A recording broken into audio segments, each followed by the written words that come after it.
Alright, we're here today to learn about the redstone requester, this beautiful chud I got in my hand.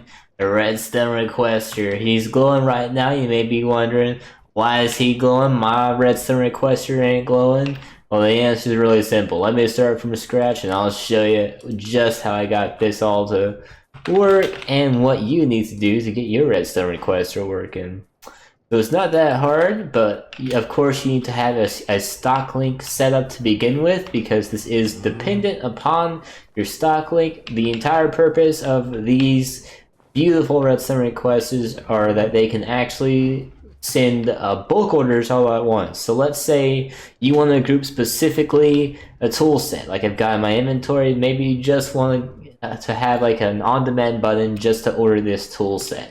This could be helpful in all kinds of variety of situations, but basically, you just want all of this to be sent to you in one package, in one order, rather than having to go here and click each one individually to find them.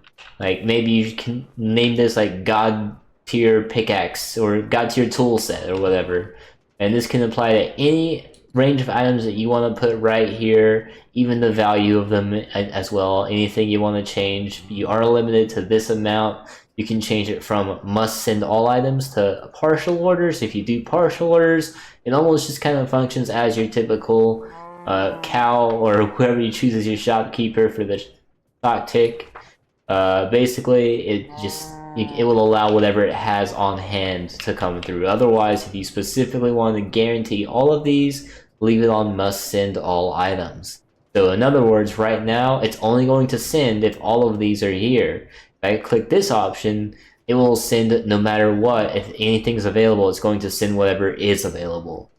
So it just depends what you want on that side of things. And one important note, do make sure to name this before you actually do anything, because you do want to name it to match your network. Otherwise, it's not gonna know where to go.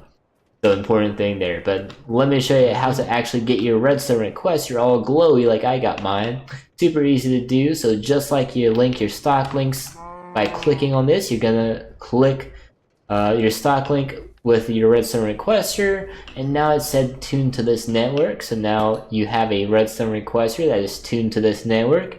You can actually make multiple of these, and just to show you that this is indeed working, I'm just gonna go ahead. There's other things in here just to show that it's going to grab the right thing. I have it set to only send all the items, so it's going to do that check to make sure they're all there. Let's in fact show you what it's going to do if I try. It's going to say, nope, we don't like that because we're missing something. But now I add that back in. Oh, it sees it's got everything. Oh, it's going to go all the way in there. And now, there's the whole tier set just for you. The whole tool set just for you. So, relatively easy if you already understand the basics of how to do a stock link and a shop keep. It really isn't that hard. I'll do a whole tutorial on that if you really want me to. I'm happy to break it down in a way that makes sense. I'm pretty fresh on this myself, so maybe that helps other people who are also pretty fresh on this. But that basically sums up the redstone requester. There's probably more things you can do with it, but at a baseline, that's basically what I've been using it for. Just specific tool sets or maybe specific orders that you tend to use a lot of, that you need more than one item of. Yeah, if you can think of any other uses, feel free to comment those uses down below that maybe I'm missing. Of course, again, I am fresh, so, be a little bit easy, but I figure since I am learning along the way, I'll share the knowledge with other people, and maybe they'll find it very helpful, because I know I looked around for these redstone requesters, and you couldn't find any information about them. Like, it was a desert trying to find information on these things, so I'm hoping maybe I help a couple of people who are interested in what these redstone requesters do, and yeah.